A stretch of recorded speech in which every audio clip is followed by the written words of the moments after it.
बिस्मिल्लाहिर्रहमानिर्रहीम। अस्सलाम वालेकुम। सुहेल ख़ान अपने नए व्लॉग के साथ आपके सामने हाज़िर हैं। नाज़रीन, हमने ये कई बार सुना है कि वक्त के साथ साथ हालात तब्दील होते रहते हैं और कुछ इस तरह के हालात पैदा किए जाते हैं या पैदा होते हैं जिससे हालात मुकम्मल तौर पर एक ढांचा, एक तस्वर, एक पिक्चर बिल्कुल टोटली चेंज हो जाती है। और ये आज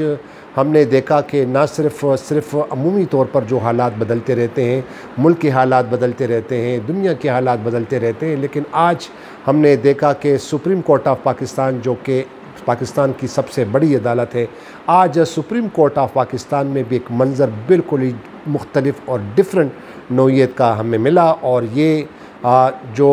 मामला है, ये सुप्रीम कोर्ट ऑफ पाकिस्तान में जो फ़ौजी अदालतों में जो सिविलियन का जो ट्रायल को जो किया जा रहा है, जो 9 मई के जो वाक़यात हुए थे और उनमें जो मुबैना मुल्ज़िमान को जो गिरफ़्तार किया गया है, जिनको हिरासत में लिया गया है और उनका जो ट्रायल जो है, उनका जो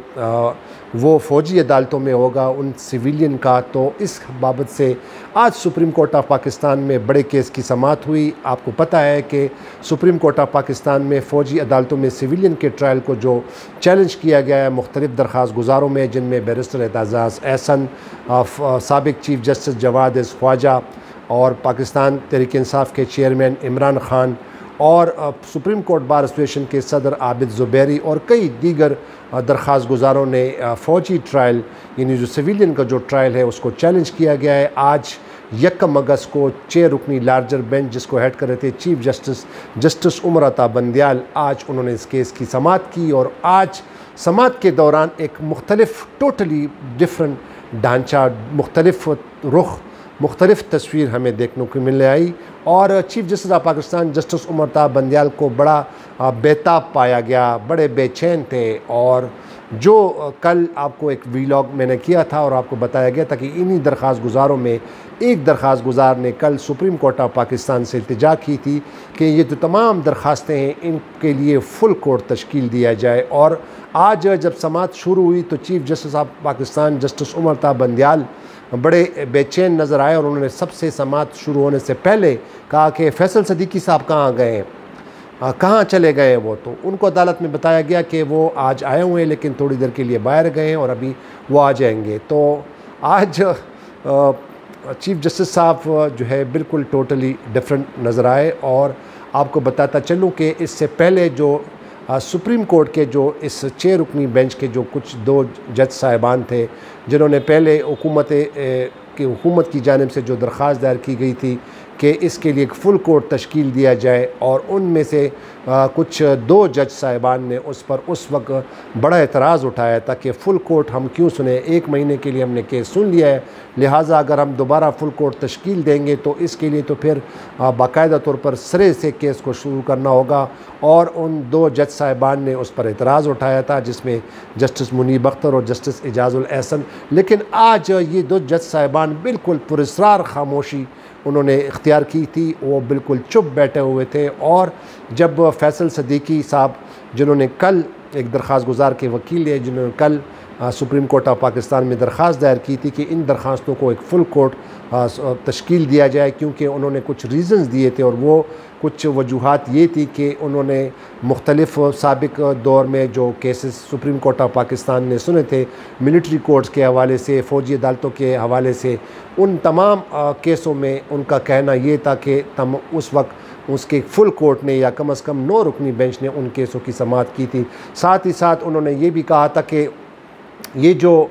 इससे पहले जो सुप्रीम कोर्ट ऑफ पाकिस्तान मुख्तलिफ़ फ़ैसले दे चुकी है, खुसूसी तौर पर पंजाब असम्बली के हवाले से जो 14 मई को इंतखाबात कराने के हवाले से सुप्रीम कोर्ट ने जो फ़ैसला दिया था, उस पर हुकूमत ने बिल्कुल मनवान उस पर अमल दरामद नहीं किया और सुप्रीम कोर्ट के फ़ैसलों की वायलेशन की गई, सुप्रीम कोर्ट के तमाम ऑर्डर्स की खिलाफ वर्जी की गई। और ख़ास तौर पर 13 जमातों में जो शामिल, जो हुकूमत में जो शामिल अफराद हैं, सियासतदान, उन्होंने सुप्रीम कोर्ट के उस फ़ैसले का बड़ा मजाक उड़ाया, उस पर तनकीद की गई कि इस वजह से तनकीद की गई कि चूँकि ये जो फ़ैसला सादिर किया इलेक्शन के हवाले से, ये एक मखसूस बेंच ने किया और फुल कोर्ट ने नहीं किया। तो लिहाजा इस दरख्वास्त गुज़ार के वकील का ये मौक़िफ़ था कि सुप्रीम कोर्ट अगर इस इस अदालती जो फ़ौजी ट्रायल के हवाले से जो केस जो समाअत कर रही है, अगर इसके लिए फ़ुल कोर्ट तश्कील दी जाए तो फिर इस पर हो सकता है कि मौजूदा हुकूमत वो एतराज़ात ना उठाए। ये उनका एक लुबे लबाब था दरख्वास्त गुज़ार के वकील का। तो आज जब केस शुरू हुआ तो चीफ़ जस्टिस साहब ने कहा कि फैसल साहब कहाँ गए। बहरहाल वो उस वक्त अदालत में मौजूद नहीं थे। फिर एक और दरख्वास्त गुज़ार साबिक चीफ़ जस्टिस जवाद ख्वाजा के जो दरख्वास्त गुज़ार जो वकील थे अहमद हुसैन साहब, वो आए अदालत रोस्टम पर और उन्होंने अदालत को कहा कि जो दरख्वास्त गुज़ार हैं साबिक चीफ़ जस्टिस जवाद ख्वाजा का, वो कोई इस पर अपना कोई ज़्याती प्रिविलेज नहीं हासिल करना चाहते हैं। उन्होंने ये जो दरख्वास्त दायर की है सिर्फ़ और सिर्फ बुनियादी हकूक़ के हवाले से की है और उन्होंने पर्सनल कैपेसिटी में ये दरख्वास्त दायर की है और वो एक गैर सियासी शख्स हैं। तो लिहाजा उन्होंने ये दरख्वास्त दायर की और हमें कोई इस अदालत से कोई प्रिविलेज नहीं चाहिए, लेकिन जो बुनियादी इंसानी हकूक़ हैं उसको जो है तहफ़्फ़ुज़ देना, इसका इंश्योर कराना, हम ये चाहते हैं कि अदालत जो है वो ये इंश्योर कराए इस केस की समाअत करते हुए। तो इस पर चीफ़ जस्टिस साहब ने भी उनकी तायीद की। उन्होंने कहा, उनको बड़ा सराहा साबिक चीफ़ जस्टिस जवाद ख्वाजा को। उन्होंने कहा कि वो बड़ा गोशन नशीन आदमी है और वो ए पोलिटिकल है, गैर सियासी शख्स है। इसके बाद फिर अटार्नी जनरल साहब, चूँकि जब फैसल सदीकी साहब जिन्होंने दरख्वास्त दायर की थी कि फ़ुल कोर्ट तश्कील दिया जाए, वो अभी कोर्ट में नहीं थे, तो कोर्ट ने अटार्नी जनरल को मौका दिया कि आप कुछ कहें। तो उन्होंने अटार्नी जनरल मंसूर अवान साहब ने फिर वो तमाम चार्ट पेश किया एक अदालत को कि जितने भी 102 अफराद को हमने हिरासत में लिया है उनके तमाम वो तफसीलात कोर्ट को फराम की कि जितने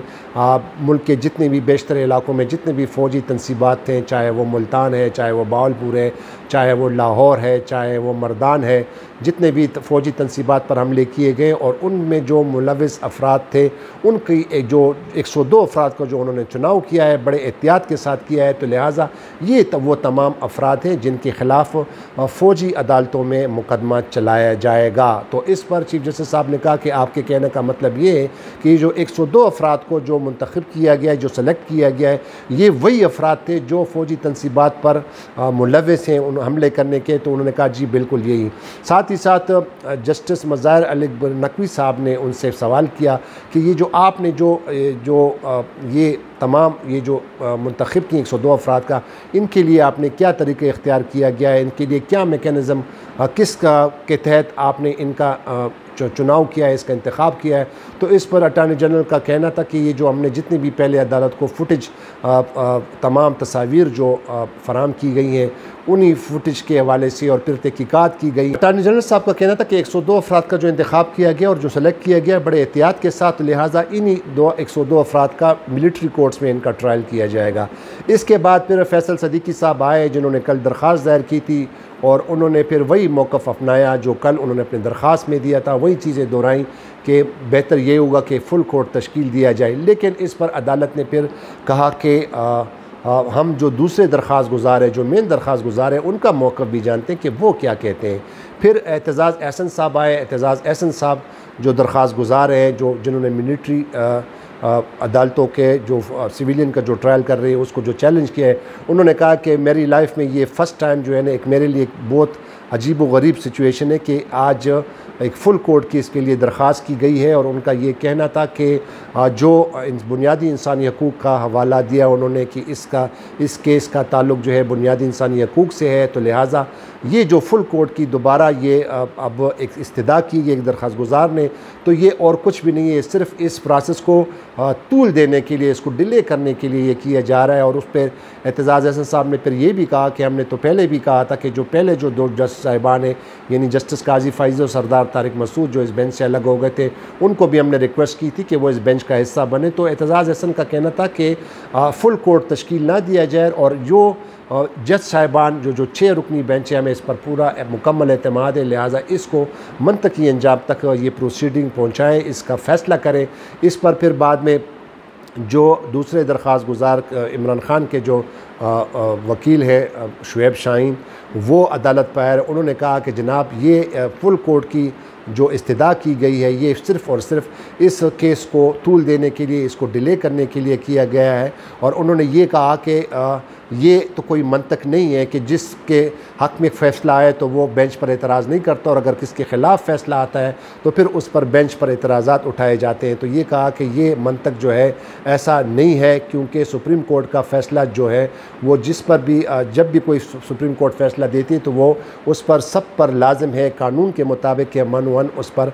जो है उस पर अमल दरामद करे और उसको माना जाए। अब शुएब शाहीन साहब ने ये भी कहा कि जो कासिम सूरी जो डिप्टी स्पीकर थे कौमी असम्बली के, कासिम सूरी के रूलिंग पे जो सुप्रीम कोर्ट ने फ़ैसला दिया था तो उस वक्त तो हुकूमत वक्त ने और लोगों ने उसकी बड़ी वाह की थी और बड़ा सराहा गया था, लेकिन जब इसी बेंच ने फिर दूसरा फ़ैसला तो सुनाया तो उस पर एतराज़ात उठाए। तो उनका शुएब शाहीन साहब का ये कहना था कि ऐसा नहीं हो सकता कि जिसके हर के ख्वाहिशात के मुताबिक एक अदालत, एक कोर्ट जो है वो फ़ैसला करे, और ऐसा नहीं होगा। और उन्होंने कहा कि ये इसी जो 6 रुकनी बेंच है हमें इस पर एतमाद है मुकम्मल, यही इसका फ़ैसला करें। साथ ही साथ जो supreme court of Pakistan, supreme court bar association के सदर आबिद ज़ुबैरी जब वो आए, क्योंकि वो भी दरख्वास्त गुजार थे, तो उन्होंने भी कहा कि जनाब ये हमें कबूल नहीं है, हम इसको तस्लीम नहीं करते हैं, क्योंकि ऑलरेडी इस केस पर इतने ज़्यादा दलाइल दिए जा चुके हैं, तफसील से दलाइल दिए जा चुके हैं। तो लिहाजा ये कहना कोई मंतक नहीं है, ये इसकी कोई जस्टिफिकेशन, इसका कोई जवाज़ नहीं है कि अगर इसके लिए फुल कोर्ट तश्कील ना दिया गया तो सुप्रीम कोर्ट का फ़ैसला कोई मानेगा नहीं। उसने कहा कि ये जस्टिफिकेशन बिल्कुल गलत है। आबिद ज़ुबैरी साहब का कहना था कि आइन के आर्टिकल 189 के तहत सुप्रीम कोर्ट के तमाम फ़ैसले जो हैं वो सब पर लाजिम है, तमाम लोगों पर पाबंद हैं कि वो सुप्रीम कोर्ट के फ़ैसले सुने। तो लिहाजा उन्होंने कहा कि फ़ुल कोर्ट तश्कील देना जो है ये इसके लिए एक तूल देना है, डिले प्रोसेस है और डिले करना है। तो लिहाजा हम इसके हक़ में नहीं है कि फ़ुल कोर्ट तश्कील दिया जाए। और उन्होंने कहा कि यही 6 रुकनी बेंच जो है वो बाकायदा तौर पर इस केस की समाअत जो है वो मुकम्मल करे और अपना फ़ैसला दे दे। और ये फिर फ़ैसला कोई मानता है या नहीं मानता है, लेकिन अदालत को अपना फ़ैसला देना चाहिए। जो सलमान अकरम राजा है, एक दूसरे वकील हैं, एक दरख्वास्त गुजार या एक मुवक्किल के एक शख्स हैं जिनका बेटा भी ज़ेर हिरासत है फ़ौजी अदालतों के इस केसों के हवाले से। उन्होंने कहा था कि जनाब एतज़ाज़ एहसन साहब ने पहले ये कहा कि उनके साथ अच्छा बर्ताव किया जा रहा है, लेकिन ये मैं उसकी नफ़ी करता हूँ, मैं उसकी मुखालफत करता हूँ, मैं इससे इत्तेफाक नहीं करता, क्योंकि उन्होंने कहा कि मेरे मुवक्किल जो हैं उनके बेटे इस वक्त ज़ेर हिरासत हैं और उनके साथ वही सलूक, अच्छा सलूक नहीं किया जा रहा, उसको अपने वालिदैन से भी नहीं मिलने दिया जा रहा। तो लिहाजा सलमान अकरम राजा ने कहा कि अगर फुल कोर्ट बनाना ही है, तो अगर फुल कोर्ट बनती है तो फिर एक ऐसा ऑर्डर जारी किया जाए कि उस वक्त तक जब तक इस केस का फ़ैसला नहीं आता तो जितने भी 102 अफराद को कस्टडी में लिया गया है उनको जुडिशल कस्टडी में दिया जाए। यानी फ़ौजी अदालत जो 102 अफराद जो हिरासत में, फ़ौजी हिरासत में, उनको फिर आम जुडिशल कस्टडी में दिया जाए अगर फुल कोर्ट आपने बनानी है। तो इसके बाद फिर समाअत के आखिर में फिर चीफ जस्टिस साहब ने कहा कि हम देखते हैं और अपने आप आपस में सलाह मशवरा करते हैं, हम 15 मिनट के लिए उठते हैं। अगर हमने 15 मिनट में मुत्तफ़िक हुए तो फिर हम आज ही फ़ैसला देंगे, वरना इसके बाद फिर कल हम इस पर फ़ैसला जारी करेंगे। तो लिहाजा फिर जज साहिबान कोर्ट से उठकर चले गए। बाद में हमने इंतज़ार किया कोर्ट रूम में, लेकिन बाद में एक कोर्ट का एक नुमाइंदा आया और उसने अनाउंसमेंट की कि जज साहिबान जो है आज फ़ैसला नहीं करने वाले, लिहाजा इस पर जो फुल कोर्ट की पर जो हवाले से जो इशू है इस पर कल अदालत अपना फ़ैसला जारी करेगी।